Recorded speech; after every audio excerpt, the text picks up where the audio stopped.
Peppa Pig, the mask. It began on a cold, windy day, the kind of wind that pulled at trees and scattered wet leaves across the pavement. The sky had been grey for many days, the park was empty, and the paths were soggy.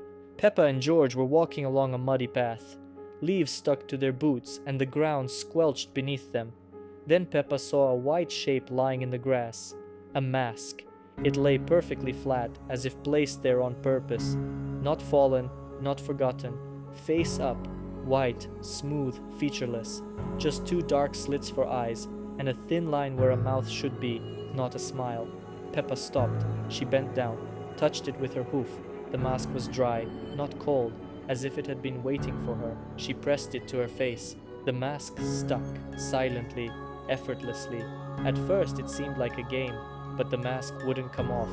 Her hooves slid along the surface, finding no edge, no straps, no seams, nothing.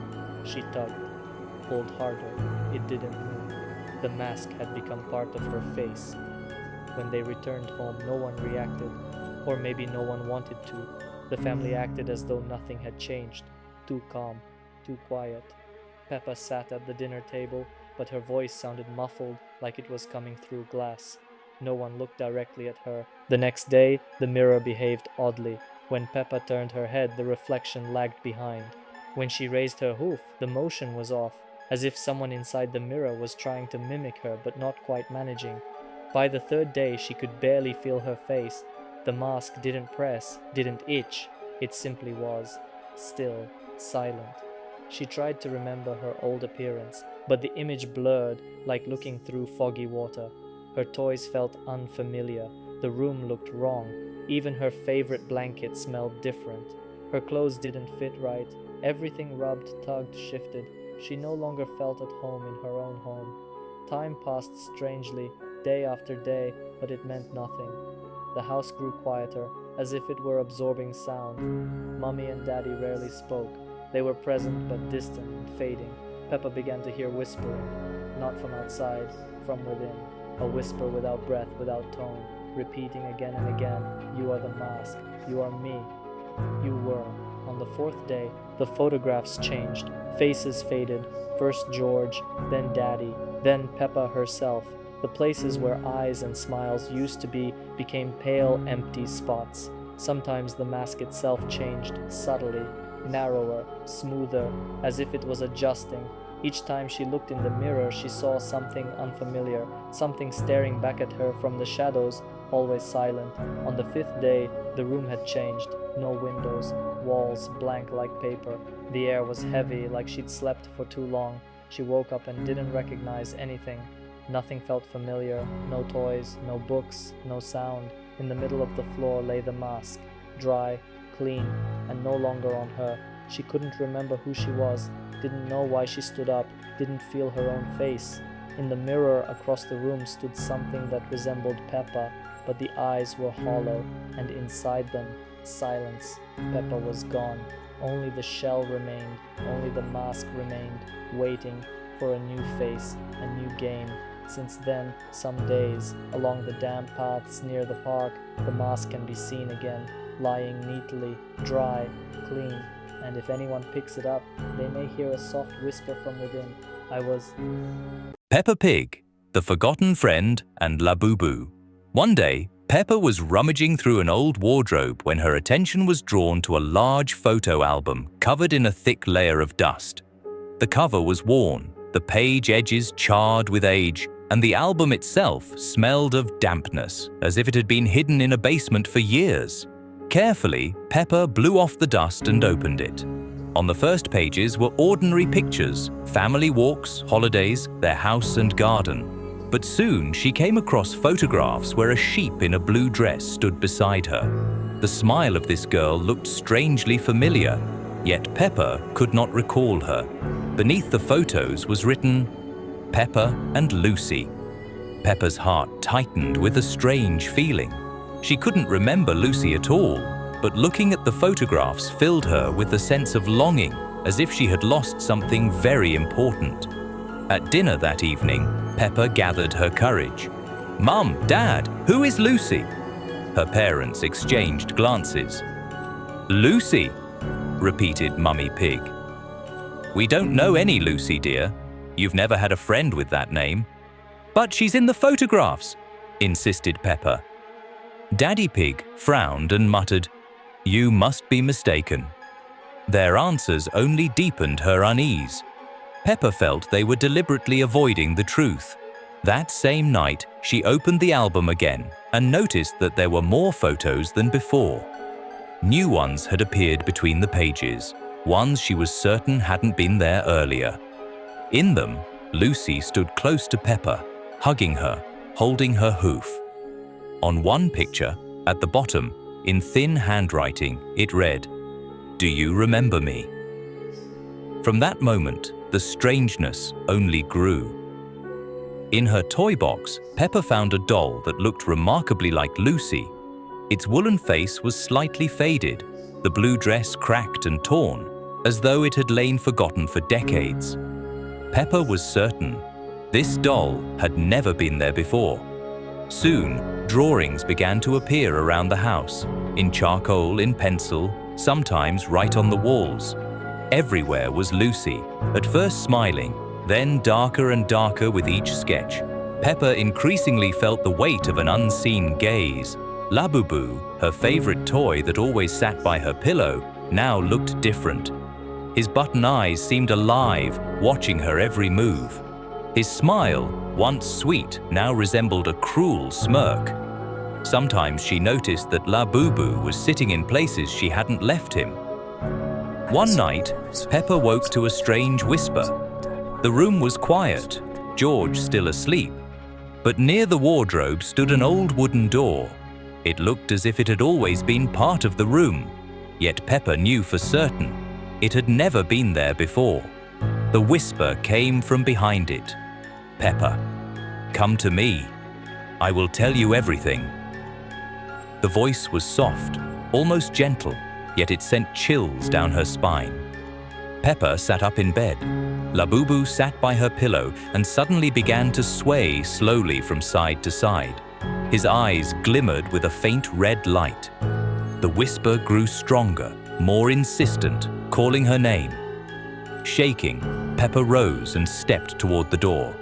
The wooden handle chilled her hoof, as if someone on the other side was touching it too. "Remember me?" The voice echoed again. She slowly opened the door. Behind it was no room, no corridor, only emptiness, endless and dark. A cold wind struck her face, and before she could scream, the darkness pulled her inside. The door slammed shut with a long, heavy creak. The next morning, her parents entered the room to wake the children. George slept soundly, but Peppa's bed was empty. On the wall hung a new photograph. In it stood Lucy the sheep, and beside her, Peppa. But the expression on the girl's face was frightened, distant. At their feet sat Labubu. His eyes glowed red, and on his face was the same crooked smile that Lucy wore. Her parents found neither Peppa nor the album. Only a small doll, a copy of Lucy, lay on the floor near her bed. And no one, except Labubu, knew where Peppa had gone. Peppa Pig. The second window. Peppa's room had always had one window. Everyone knew that. Peppa, Mummy Pig, Daddy Pig, even George. From that window she could see their yard, the swing, the flower bed. Everything was normal. But one morning, Peppa woke up and felt an unusual chill. She yawned, stretched, sat up in bed, and froze. On the other wall, there was a window. A second one. It had never been there before. Peppa jumped out of bed and walked up to it. It was narrower and taller than her usual window. The frame was dark, old, the glass cloudy like it had a layer of dust. Beyond it was a forest. Not their yard, not the street, a forest. Tall grey trees without leaves. A pale sky. Mist curling between the trunks. Peppa backed away. She looked through her usual window. There was their yard. George was playing with his dinosaur. Everything as it should be. She turned back to the second window. The forest. Still. But it felt like someone was hiding behind the trees. Watching. "Mummy?" she called. Mummy Pig came up the stairs and entered the room. "Yes, Peppa? I have a window." "Of course you have a window," Mummy smiled. "Everything's fine." "No, not that one. Another one. There's a forest." Mummy looked where Peppa pointed. "There's a wall, sweetie," she said. "You probably had a dream. Try to sleep a little more." And she left. Peppa stayed alone. The window was still there. During the day she tried to forget, played with George, drew pictures.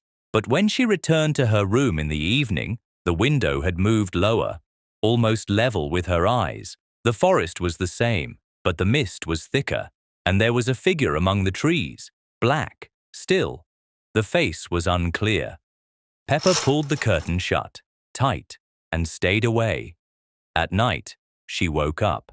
The curtain had been pushed aside. A pale light shone from the window, and Peppa saw the figure had moved closer. It was now standing right at the glass. It didn't move, but now she could see the face. It looked like her, just stretched, eyes too wide, a thin, strange smile. Peppa screamed. Mummy ran in. The light came on. The window was gone. "You had another dream, darling," said Mummy. "Everything's all right." But Peppa didn't believe her. The next morning, the window was back, on a different wall. Every day it changed position, sometimes behind the bed, sometimes beside the door. The forest never changed. The figure kept getting closer. Peppa started leaving notes on the windowsill. "Who are you?" she wrote. But in the morning, they'd be gone. And one morning, words had been scratched into the glass from the inside. "You look out the window, but I'm inside." That day, Peppa didn't go to school. She sat in the corner of her room, by her normal window, breathing quietly. From behind her, a rustle. The curtain moved on its own. She didn't turn around. Now, the window is always there. But no one else sees it. Not Mummy, not Daddy. Even George says there's nothing there. And sometimes, at night, it opens. Morning in Peppa Pig's house began differently than usual. She opened her eyes and immediately felt something was wrong. The room looked familiar, but the air was heavy, pressing, filled with a suffocating silence. George lay beside her, hugging his dinosaur, but she couldn't even hear his breathing. Peppa carefully got up and went downstairs. Normally, at this time, Mummy Pig would be making breakfast, and the house would be filled with the smell of porridge. But now, a different smell greeted her. Cold, empty, like a room where no one had lived for a very long time. Her family was waiting in the living room. Mummy, Daddy, and George sat on the sofa. They didn't move, they didn't speak. Their eyes were completely empty, like two black ovals, without reflection, without life. On their faces was the same wide, identical smile. They turned their heads toward Peppa all at once, and there was nothing natural in that movement.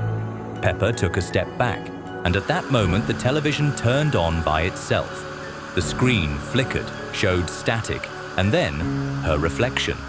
Only it wasn't hers. The face on the screen was distorted, the eyes too big, the mouth twisted, and most terrifying of all, it didn't move the way she did. When Peppa blinked, the reflection kept staring with wide, unblinking eyes. When she raised her hoof, her copy did the same, but with a delay and at a strange angle, like a puppet pulled on strings. Sound filled the room. It wasn't a voice, and it wasn't music. It was a jumble of distorted phrases, spoken backwards. They overlapped, merging into a droning noise that made her ears ache. Peppa covered them with her hooves, but the sound continued inside her head. Her family stood up from the sofa and took a step forward. Their movements were synchronized, which made it even more terrifying. Peppa ran upstairs into her room and slammed the door shut. But the mirror in her bedroom was already waiting for her. Inside was the same copy from the screen.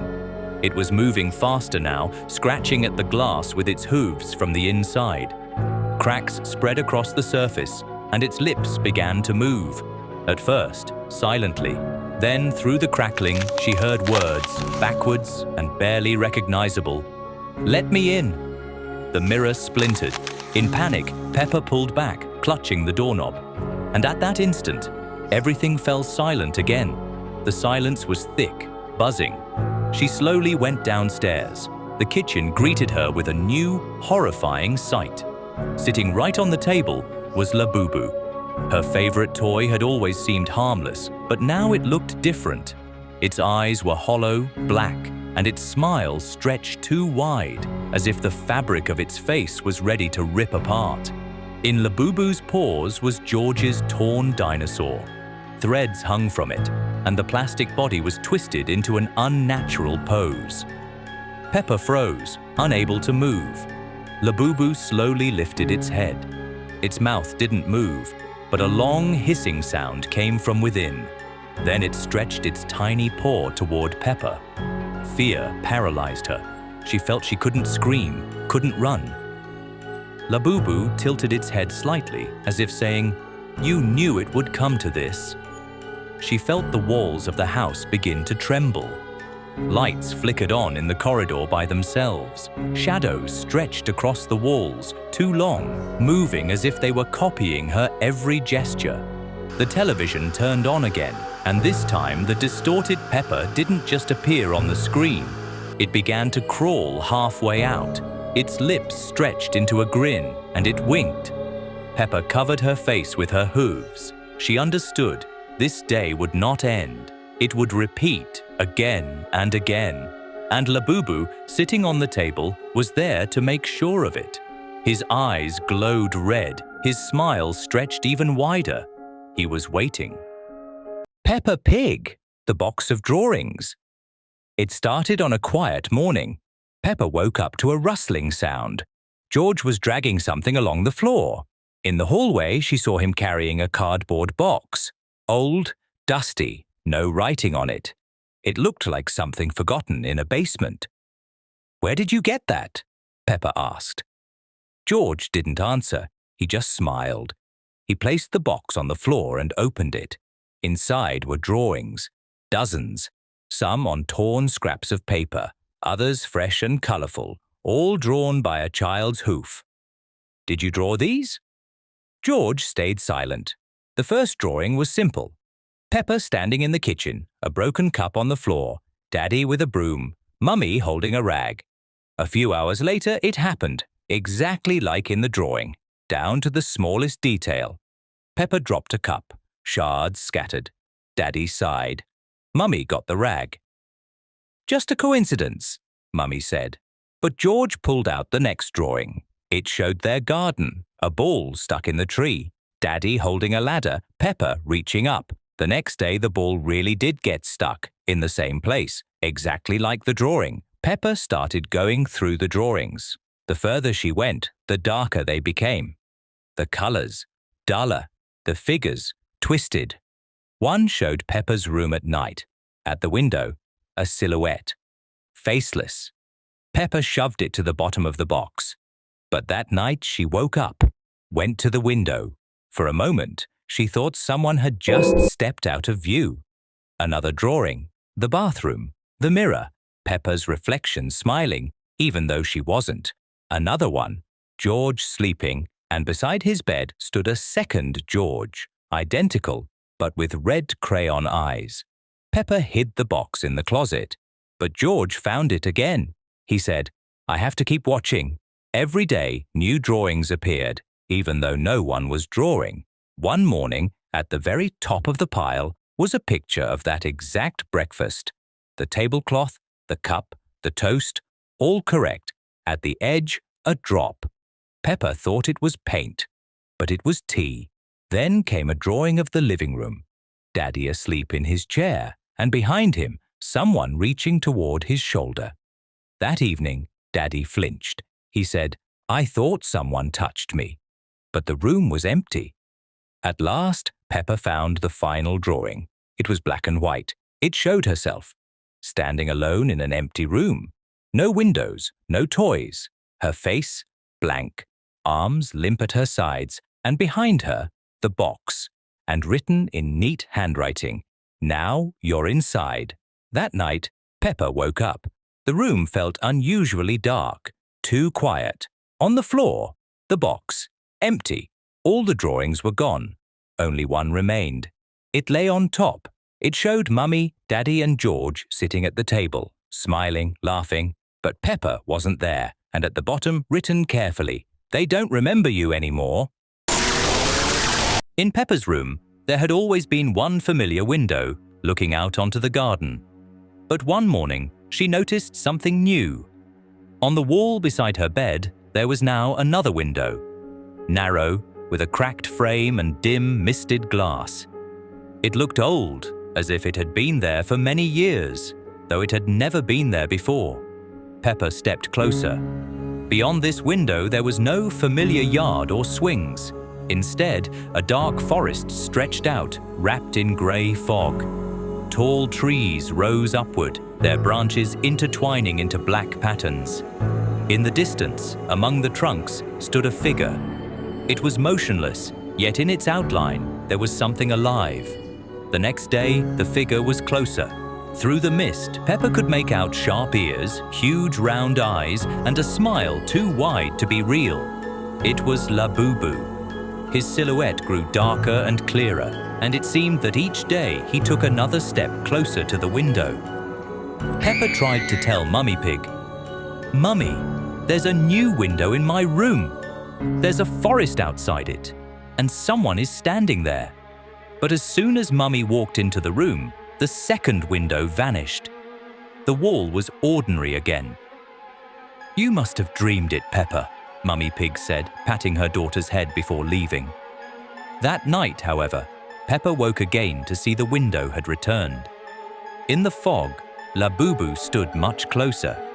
His eyes glowed yellow, and Peppa felt the cold from his gaze spread through the room. She pulled the blanket up to her chin, but still couldn't fall asleep. Each morning, the figure was nearer. On the third day, Labubu stood almost at the forest's edge, his long arms stretching forward as if trying to touch the glass. Peppa called her mother again, but the window disappeared the moment she entered. "Enough of this imagination," Mummy Pig said firmly. "There's nothing wrong in your room?" But Peppa knew it wasn't a dream. On the fourth night, a strange sound woke her. From the window came a faint scratching, like claws dragging across glass. Terrified, Peppa watched as the shadowy figure in the mist lifted its head. Labubu was right there now. His glowing eyes stared directly at the level of her bed. In the morning, marks appeared on the glass of the second window, as though someone had scraped it with sharp nails. And at the bottom corner, words were etched, carved from the inside. "You look through the window, but I am inside." Peppa's heart sank. She ran to fetch her mother and tried to show her the writing, but when they returned, the window had vanished again. That night, Peppa didn't go to sleep. She sat wrapped in her blanket, staring at the wall where the window would appear. When the clock hands passed midnight, it returned. Labubu was now standing directly behind the glass. His smile was wider than ever. He didn't move, but Peppa could clearly hear a whisper in her head. "Open the window. I'm waiting for you." She gripped the windowsill tightly, trying not to move. In the silence, she heard only her own breathing, shallow and uneven. Suddenly, the glass trembled slightly, as if someone was pressing against it from the forest side. Peppa screamed, and in that instant, everything vanished. The room was ordinary once more. Only a small, damp sprig of pine needles lay on the floor. Now every morning, Peppa wondered if the second window would appear again, and every night, it did. Labubu was closer each time, and Peppa knew. One day, he would no longer remain behind the glass. It was very early in the morning when Peppa first heard it. She was sleeping peacefully in her bed when a soft, rhythmic knocking came from her bedroom door. At first, she thought she was dreaming, but then she heard a voice, monotone and strange, repeating the same phrase over and over, "Tun, tun, tun, sahur." Peppa sat up in her bed, rubbing her sleepy eyes. "Who's there?" she called out, but the knocking continued. "Turn, turn, turn, sir!" came the voice again, louder this time. Curiosity got the better of her fear, and Peppa slowly approached the door. When she opened it, she gasped.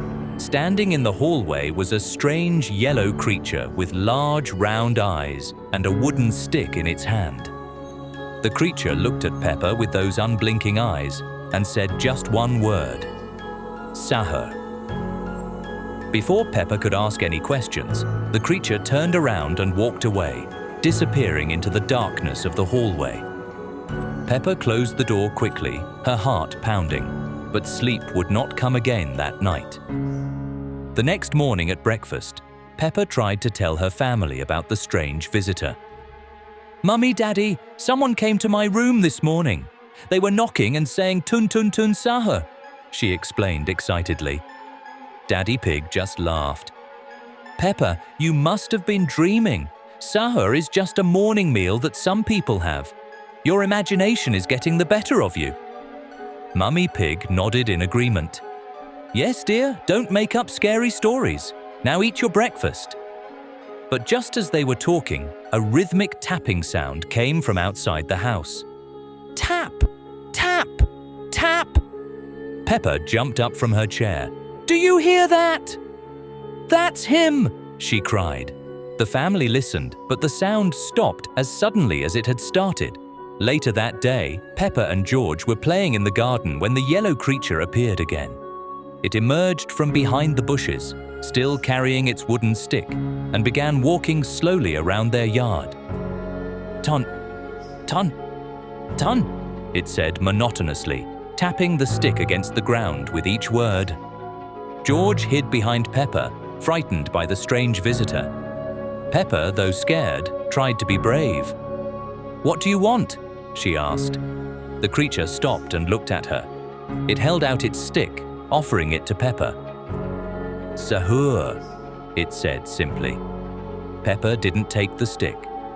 She watched as the creature continued its slow walk around the garden, tapping and chanting its mysterious phrase. That night, Peppa had terrible nightmares. She dreamed she was trapped in a dark room, surrounded by dozens of yellow creatures, all carrying sticks and chanting "Tun Tun Tun Sahur" in perfect unison. When she woke up in a cold sweat, she looked out her window and saw the creature standing in the garden, staring up at her room. Days passed, and something strange began happening to Peppa's family. They became quiet and listless. Every morning they would sit at the breakfast table in complete silence, eating their food without speaking, then drift apart to their rooms like sleepwalkers. One morning, Peppa watched in horror as Daddy Pig picked up a wooden spoon and began tapping it against the table. "Tun, tun, tun," he said in the same monotone voice as the creature. Soon, Mummy Pig joined in, and then George, all of them tapping and chanting together. The final morning came when Peppa ran outside, desperate to escape the strange behavior of her family. But what she saw in the garden made her blood run cold. The entire yard was filled with yellow creatures, all holding wooden sticks.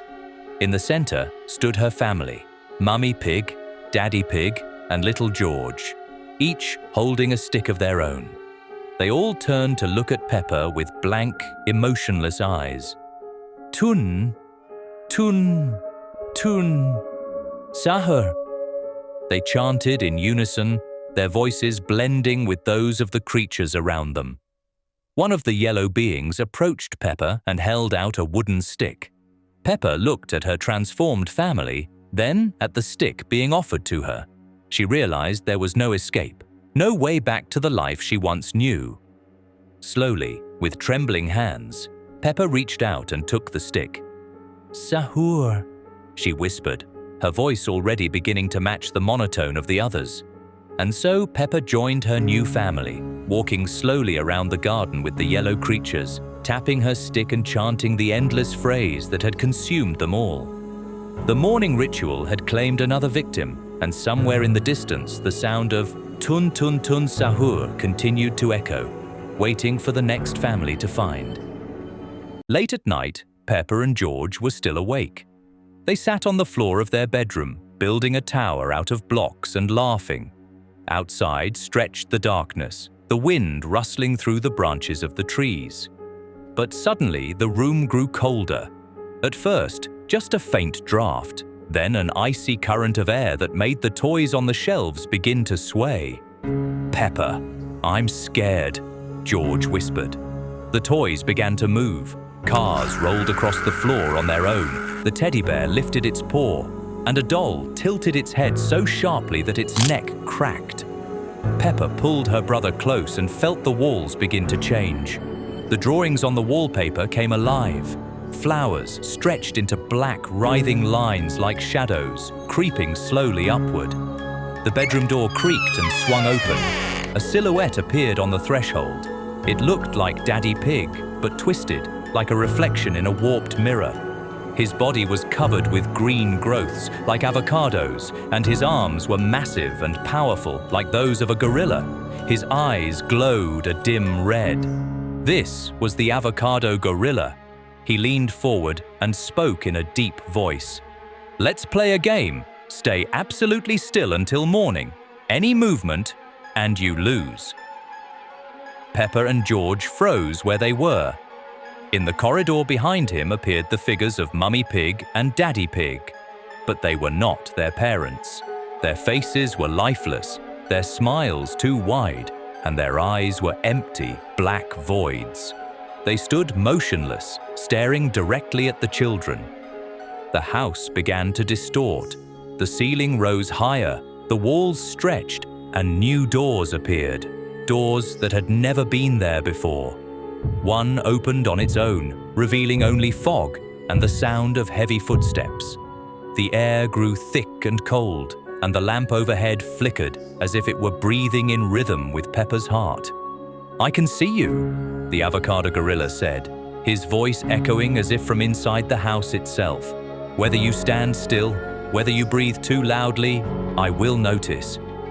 George gripped his sister's hand so tightly, Peppa's fingers turned white. She didn't dare move. It seemed the shadows on the walls were watching them, waiting to catch even the slightest twitch. Minutes dragged on endlessly.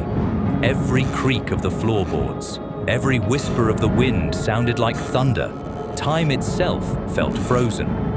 Peppa knew that if she flinched even once, the game would end, and the end would be terrible. When the clock hands finally crept past dawn, the figures began to fade. The avocado gorilla slowly dissolved like smoke. The shadows sank back into the walls, and the drawings on the wallpaper turned ordinary again. The room returned to normal, but Peppa and George knew it hadn't been a dream. It was a test. The next morning, their parents acted as if nothing had happened. Mummy made breakfast. Daddy read his paper. Peppa wanted to ask about the night, but stayed silent. They remembered nothing. Or maybe they simply didn't want to. A day later, the family went to Grandpa Pig's farm. Peppa was excited about the trip, but unease gnawed at her. From the very moment they approached, she noticed everything was different.